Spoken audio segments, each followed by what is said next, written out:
the FY09 E and F models, the Emil and the Friedrich, that held sway during the Battle of Britain. Of course, they weren't the only significant Luftwaffe fighters of the period. Also important was the twin-engine Messerschmitt Fiat 110.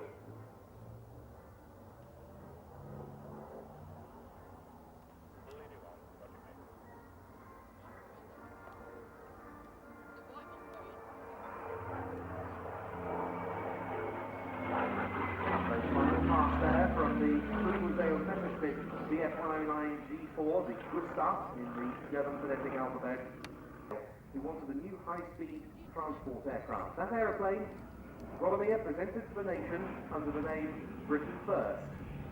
It attracted much interest from the Air Ministry because it was faster than a lot of the contemporary fighters and bombers of the day.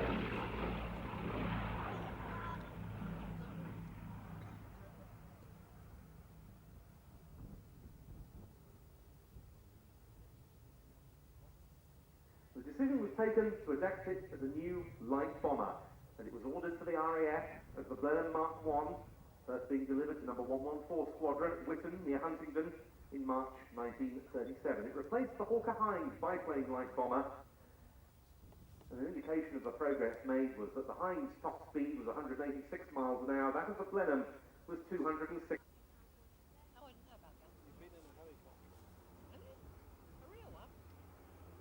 But potential was also seen in the Blenheim as a long-range fighter. And the workshop process on the railway in action developed the same gun-packed awful 303-inch Browning transformed the Blenheim into just such a fighter aircraft, which came into service in November 1938 as number 25 Squadron.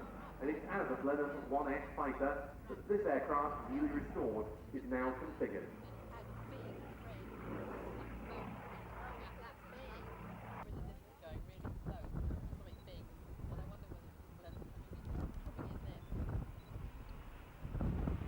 Nevertheless, the Blenheim crews fought on heroically for several years. It showed the pace of aircraft development, but what was a fast aeroplane just 2 or 3 years previously was now extremely vulnerable to enemy fighters, and that much was shown first in the Battle of France and then the Battle of Britain.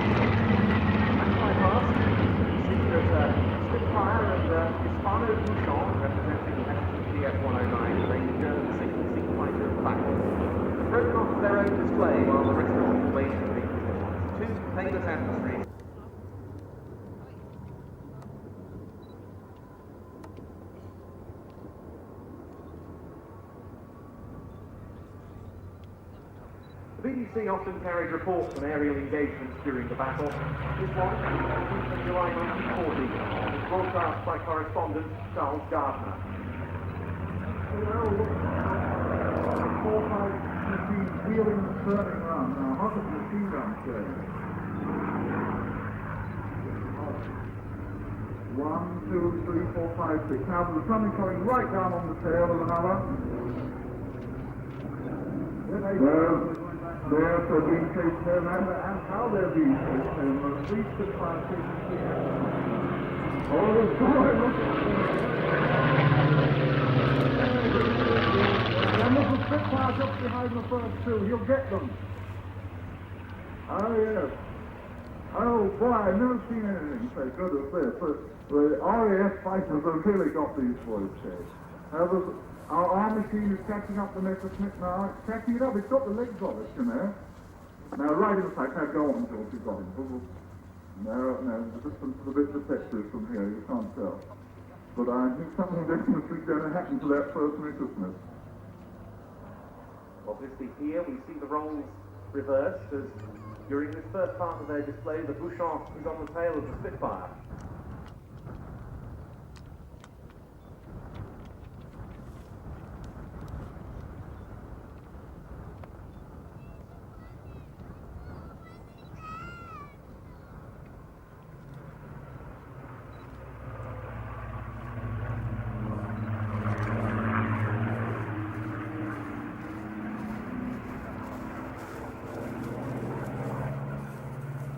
first phase of the battle, the strikes against convoys and coastal targets, importantly did not break the RAF. The Luftwaffe and the remainder of the formation to run through for a second time. Here they come, in on the 45-degree line from our left.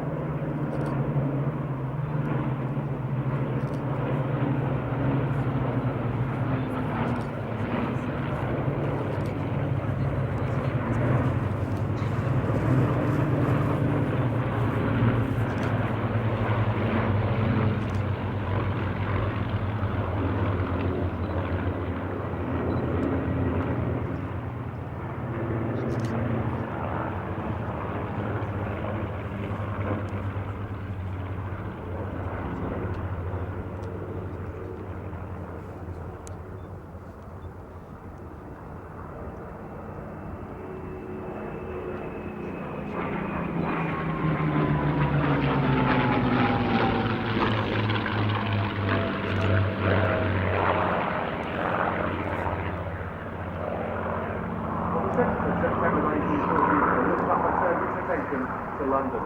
Now the German High Command believes it can finally make the decisive breakthrough. Yet again, Fighter Command regroup. A few years ago, Battle of Britain fighter pilot Tony Pickering flew Hurricane. We saw in the distance you could see a big black cloud, looked like a thunderstorm, but it actually was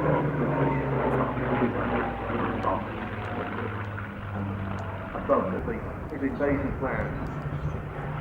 Here is the midnight view, and this is our line in their arena. After 10 o'clock, 175 German aircraft have been destroyed. They were equally instrumental in achieving victory. No wonder we pay this tribute today.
They touch down, the remaining formations running in once again for their break to land.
That is the great Ted Rumen flying in the way that we know Ted Rumen flies. And that was the sound of 4 Rolls-Royce Olympus.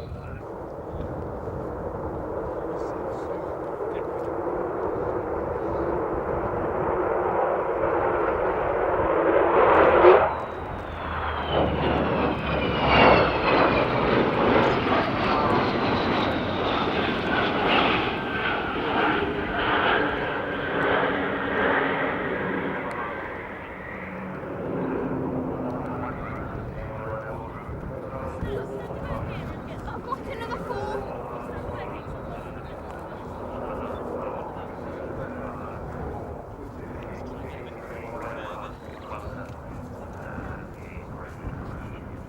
She also has water, and then as she tiptoes up once again, we'll hear the power come on as he takes her into a spiral flight.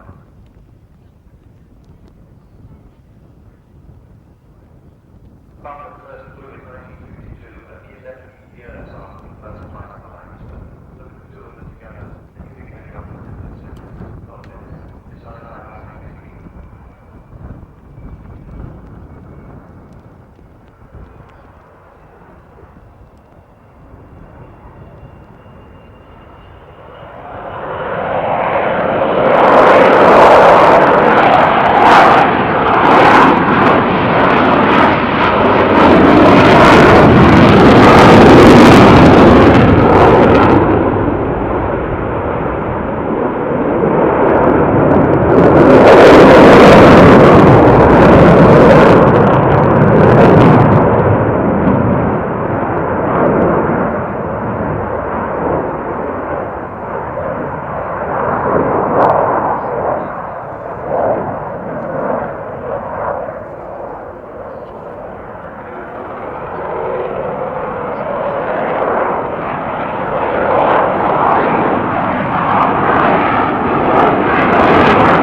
That aircraft, 607, is now static at RA Wellington. When there's a Wellington airshow, you used to be able to see 558 flying over. And of course, no more because this is 558 fast. So fly down the runway with wheels down.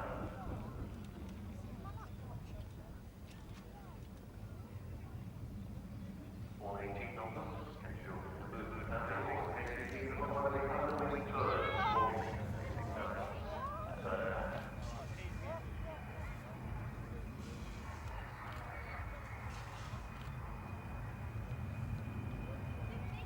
There you see the undercarriage going up, wheels tilt back, the undercarriage, main undercarriage, fold forward.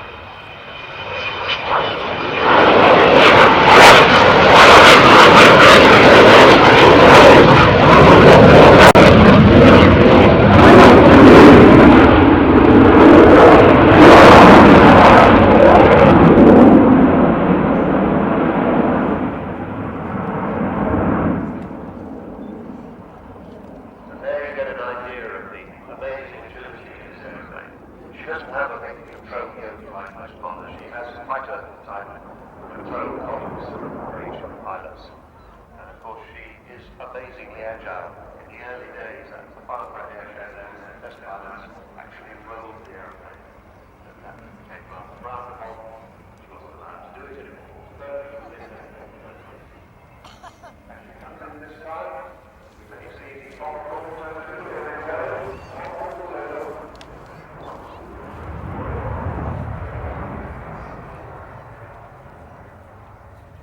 and you get an idea of the enormous size of that bomb bay. Bomb bay, of course, is the heart of the bomber. That's what it's all about.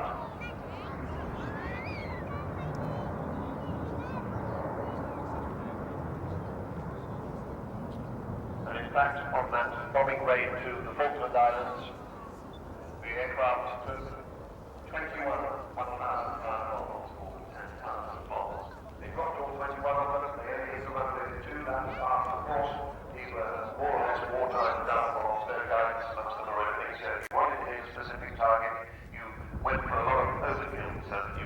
defeat. And indeed they did get it. The pilot at that time, Martin Withers, who is now the chief pilot of the Welcome to the Sky Trust, awarded a DOC as this good relationship dispatch. As she comes back in front of us again, expect to see the front bay closing. Nowadays it just contains the names of lots of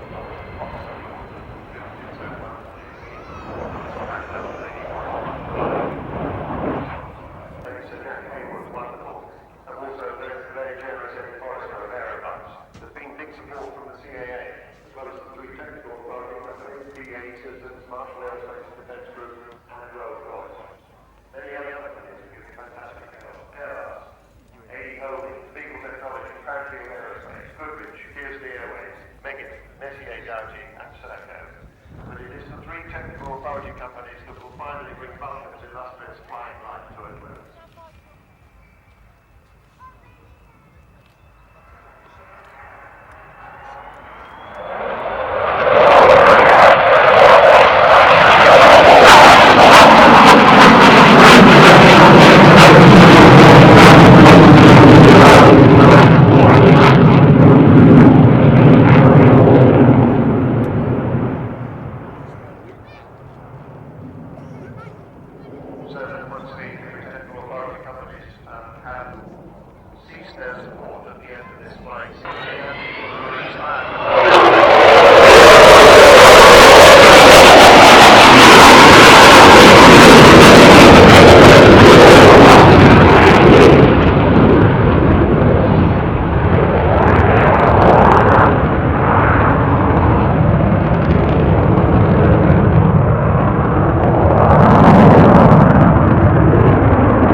in Norway a couple of years ago, where the Czech planes were being used to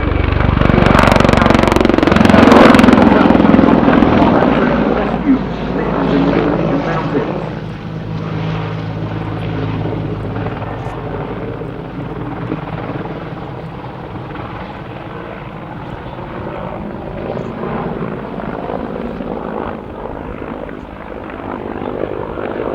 From Leon C, their 35th wedding anniversary. It's the fourth time they've seen 558 this season. They're very long-term supporters of 558. Thanks very much, folks. You're the kind of people we need.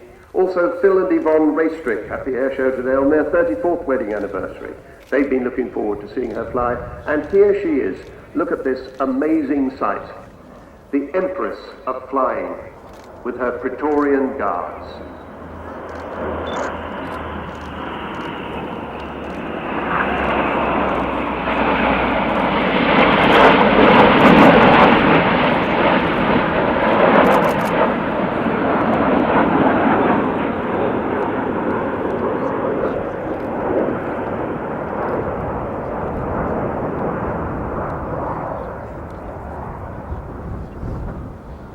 Airplane is the great Dr. Seuss, the man who wrote The Cat in the Hat and How the Grinch Stole Christmas, said, "Don't cry because it's over, smile because it happened. Or if you can't manage that, at least smile through the tears."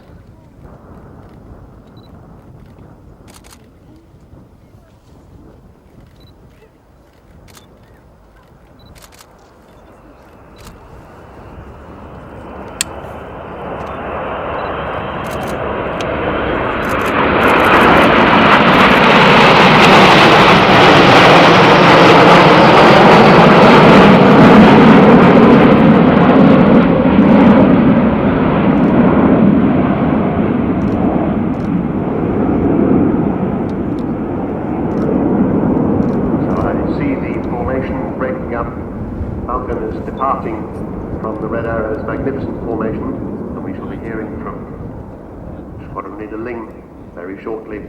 But Falcon has to land first before the Reds come back in to do their display, and I think she'll be streaming her braking parachute today. We hope so. We've got the special braking parachute repacking team with us. And in fact, you'll be able to see them doing their work sometime after 4 o'clock this afternoon. She's doing a low downwind leg on the far side of the airfield. And as I say, I hope we'll see her stream that parachute when she does land.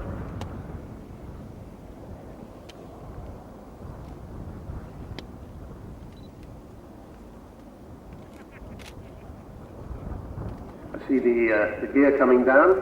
That's what you do downwind legs for, basically, is to get the pre-landing checks done, get the gear down, and all the things that you need to check before you put it back on the ground.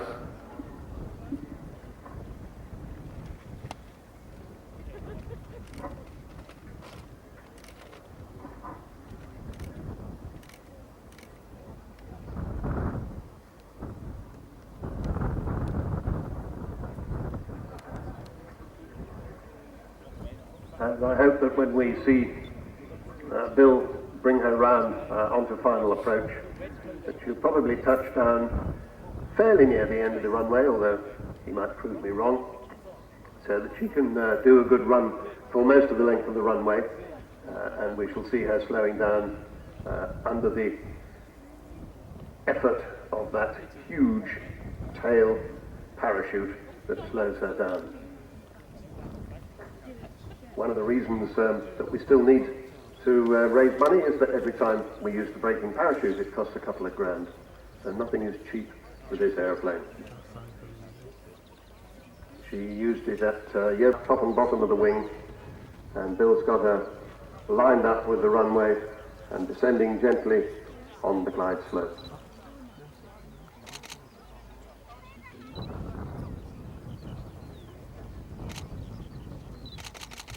A little bit of rocking in the crosswind, touchdown first, and there's the braking parachute.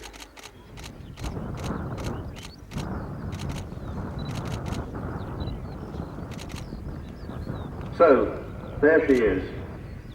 I hope you'll be able to see her again sometime this year. But thank you very much, and enjoy that sight. Sean Mafford, thank you so much for taking us through that. Absolutely magnificent. What a feast of flying we are all enjoying here today in the most magnificent weather. We hope you still have enough energy left for the Red Arrows, because they are ready as well. I'm going to hand you over now to Squadron Leader Mike Ling, Red 10.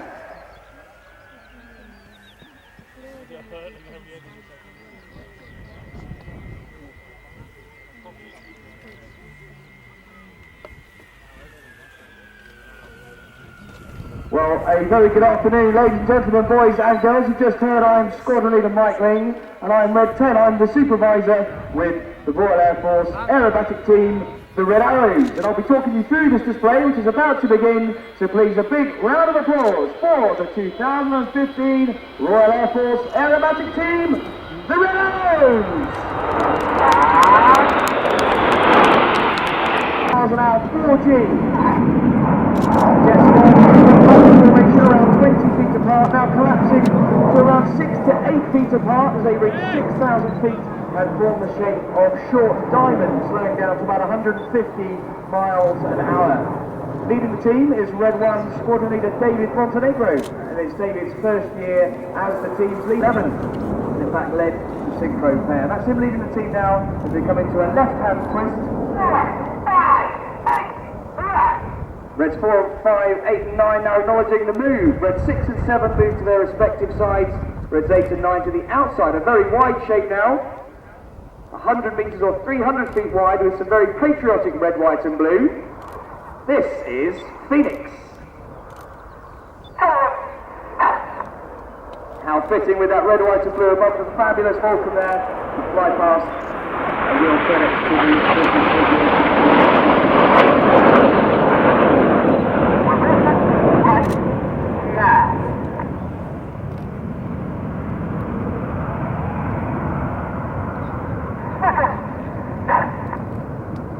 On the leader's right wing is the first of our 3 new pilots this year. He is Red 2, Flight Lieutenant Mike Bowden.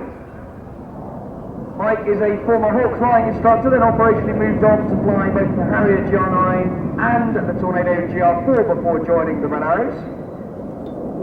To the front right now, you can see another shape forming, where it's 8 and 9 have dropped behind 4 and 5. As they come in from the right, in the shape of chevron, they're going to fly a formation barrel roll as they show us the chevron roll. Jets going upside down together at 2,500 feet, 400 miles an hour, with the aircraft only 6 feet away from each other.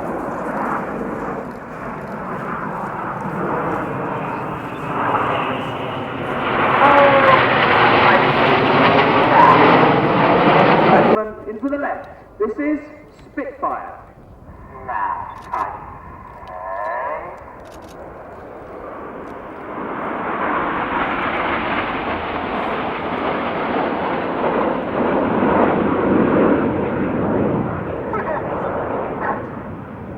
It wasn't just the fighter pilots, the few who worked to secure our skies back in 1940. Everybody in the Royal Air Force had their part to play, whether they were mechanics, controllers, plotters, observers. They come in from the left. Here's our trademark cameras ready. This is Diamond.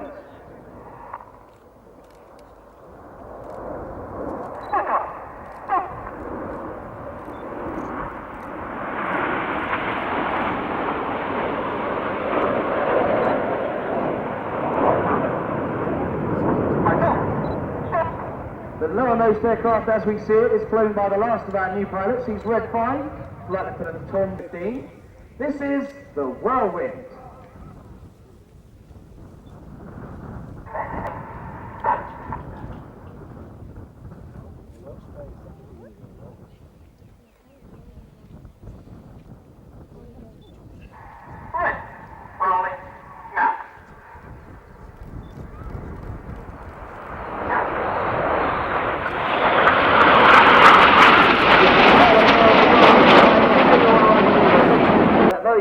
Spyplane from the 60s, 70s and 80s, formerly known as the SR-71. It was known as Blackbird. Pulling up in Blackbird at 400 miles an hour and 4G.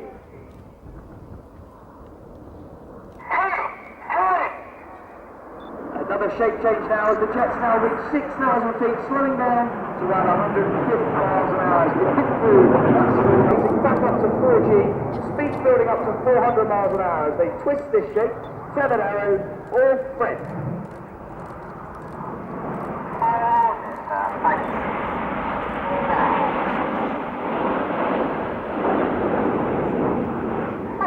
It's definitely time to get your cameras ready. The smoke is about to come on. They'll roll out in a slightly reformed dagger.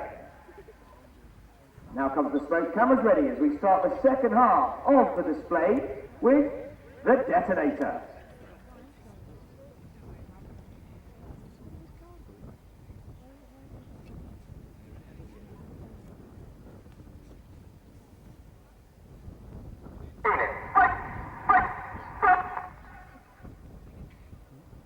There you go, Enid. Keep your eyes on Jiffo underneath.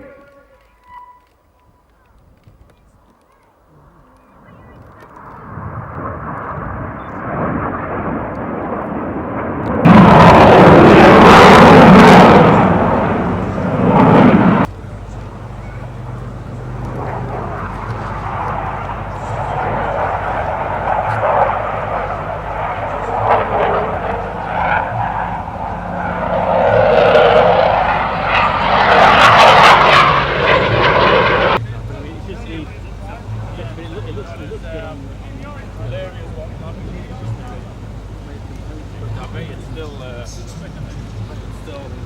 if I can